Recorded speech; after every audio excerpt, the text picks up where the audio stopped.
Hi, my name is Catherine Ousselin. I'm in my portable here at Mount Vernon High School in Mount Vernon, Washington.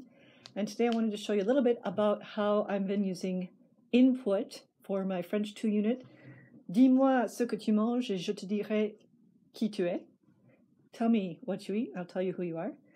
I've really been focusing on providing more input for my student in the past few years and getting some resources together that I hope impact my students' reading, writing, and speaking abilities. So I'm going to take you on a little tour of the things that I've put together, and I hope you'll find some tidbits that you could use as well.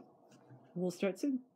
As an anticipatory activity to help my students get to learn about the foods that we're going to be studying, I've brought in some resources, some authentic resources that I find in different Francophone countries that I go to. My biggest fan, I love the handouts at the grocery stores, and I love menus, especially menus that are for pizza or for sandwiches because they talk about the exact ingredients. This one is from Quebec City. It's all about poutine. And of course we've got bagels. And I use these just for letting the students explore.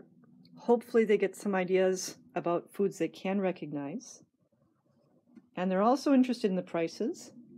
So we talk about how much is this worth in US dollars.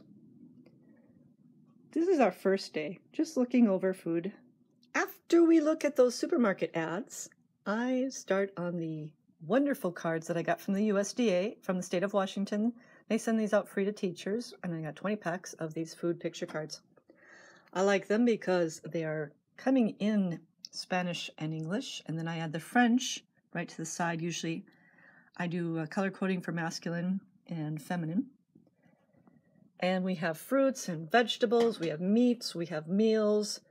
The students kind of look through these and create their own list of foods that they like and don't like to eat just by going through the cards.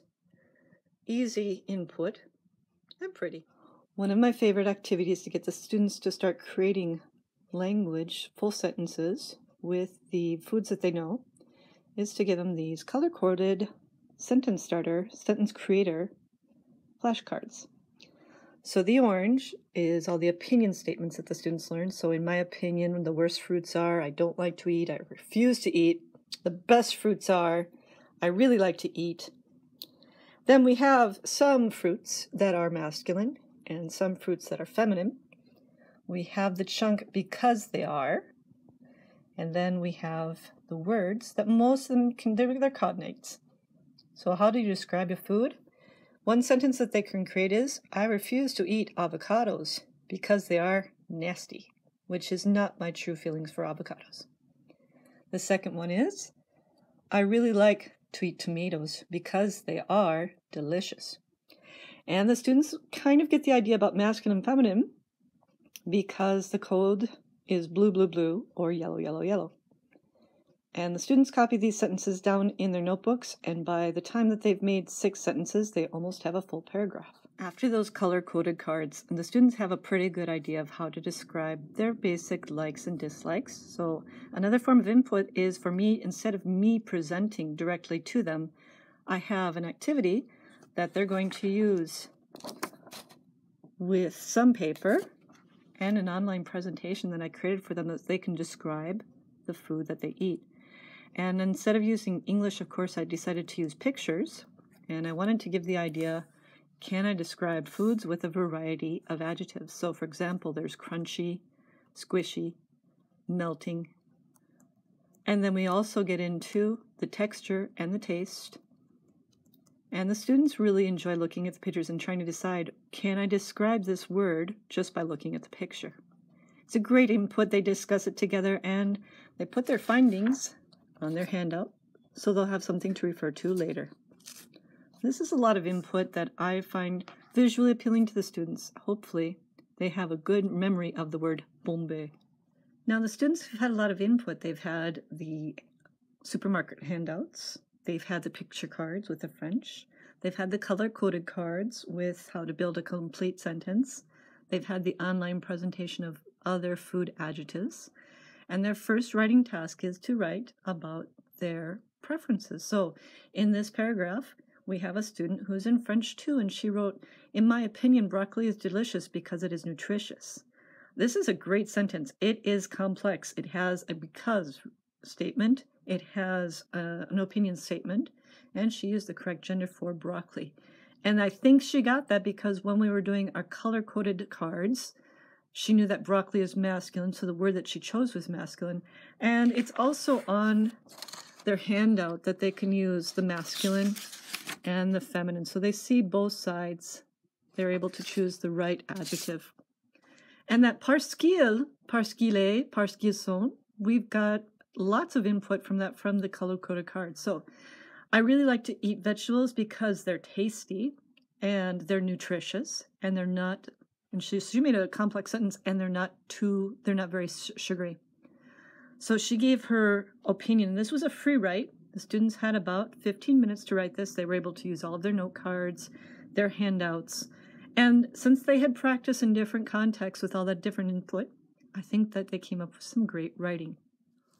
One other way that the students were exposed to some language, some expressions, they had a handout that gave them more advanced ideas. Instead of just saying I like and I don't like, we also learned how to say it's my favorite, it's disgusting, I like drinking, I like eating when I'm hungry.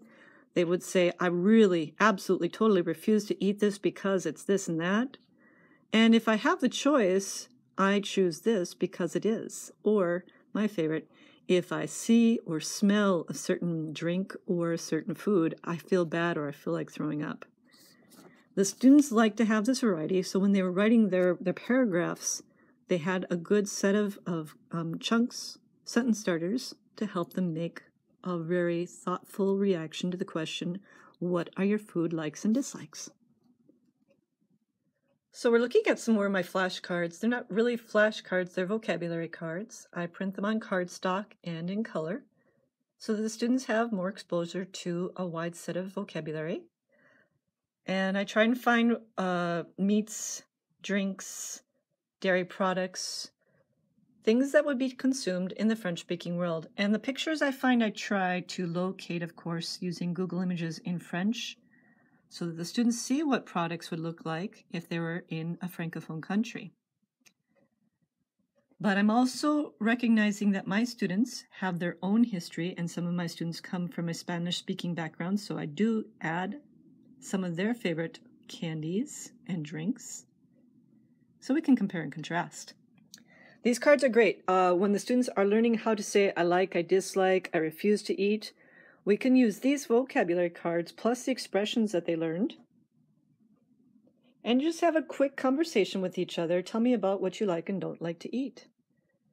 These are pretty easy to make, and I always share the file online with my colleagues. Some other input that I use, I love infographics, and I found one online. It's about fruits and their benefits for your health. And just as a quick input reading, it's a basic reading, the students were learning about how certain fruits affect your health. And we found that the students already recognized the pictures and the words. There's a lot of cognates in here like cancer, like energy. Plus they learned some new words like la masse osseuse, which we talked about osteoporosis, and they said, oh, that's a disease of the bones.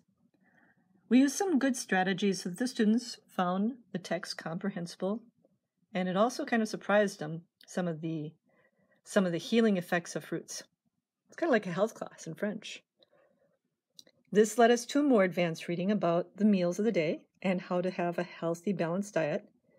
And again, the students had a quick IPA style reading where they looked at each type of meal and were able to identify words that we've seen in class, new words that they could guess in context.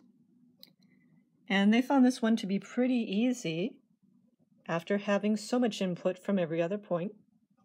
This was a good reading just to start out with some basic comprehension. So after those basic infographic type reading, it was time to move on to a more advanced book. This book is called The World in Your Plate. And I found this one in Canada, so there are some Canadian expressions like souper instead of déjeuner.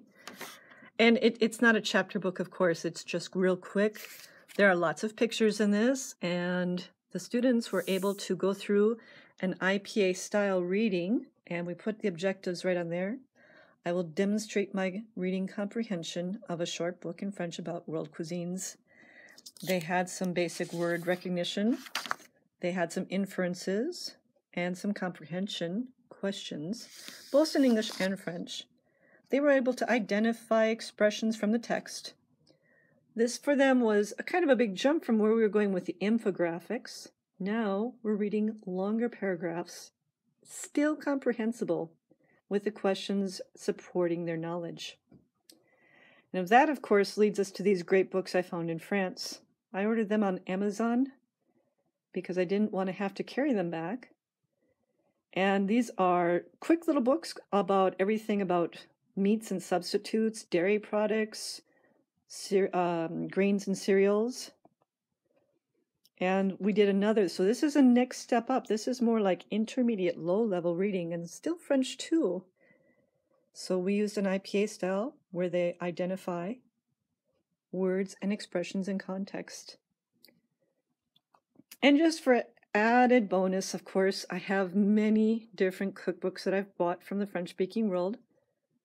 And the students enjoy going through these and finding words that they can recognize, and they can explain the ingredients of a basic recipe to me. They were really interested because they want to start cooking some of these. So our French club is going to choose a few of these recipes, and the students will go out and buy the ingredients and we'll cook together. So I'm going to give you a long look at all of this input that my students have gone through. We started with those supermarket ads. We looked at the food pictures. We saw the color-coded cards, the vocabulary picture cards, the infographics, the online resources, and then the books. There's a lot of input in here, and due to that, the students are able to produce their quick little videos that I'll be sharing with you on YouTube shortly. I'm going to show you a couple of the resources that I've put together online for the students. We don't have a textbook. We write the curriculum and everything's available on Google Classroom and on our websites. So this is the food, the beginning food, as I like to say, website where I've put in several playlists for students to watch. And there's also activities if they want to review the vocabulary. So I even used Kia back in the day. There are picture cards for them to look at, and I've color-coded them blue and red so that they know if the word is masculine or feminine. And this goes all the way down. I mean, not just fruits, not just vegetables, but also meats. Meats, they love this one because there's a picture of the horse meat in there and that always gets them. And seafood, because a lot of my students are from backgrounds where they eat a lot of seafood. They want to know how to say these. Plus, I put picture like plateau de fruits de mer, which is a seafood platter from Bretagne. They were very interested in that. And then, of course, food in general. So we have meats, we have cereals, drinks, and all sorts of snack food. Of course, Nutella. And each picture that I show them is in the target language from a French-speaking country, so they have a good idea. We also have Quizlet. Everybody, knows Quizlet by now, and I put together several card sets where they use the comment d'écrire un objet. We had that one earlier from the presentation I made, and so I put together a Quizlet that shows that helps them practice that vocabulary. And for those expressions, I like to eat, I don't like to eat. So it's not just they saw it on the paper, because just looking at that doesn't really always help them. They got to practice on the Quizlet cards. So the content that I'm giving them has been input in several ways. They've been reading, they've been writing, they've been speaking, and they interact with it online. The students at this point have heard so much in just 3 weeks that they find it's a lot easier to produce 2-minute conversations about their food and likes and dislikes, writing of different levels. It's been a strong tie-in to how do we get students to talk not just about what they like to eat, but also why. And behind that why, what else is there? Is there something about the texture, the flavor? The students have been successful due to all of this input. Thanks for listening.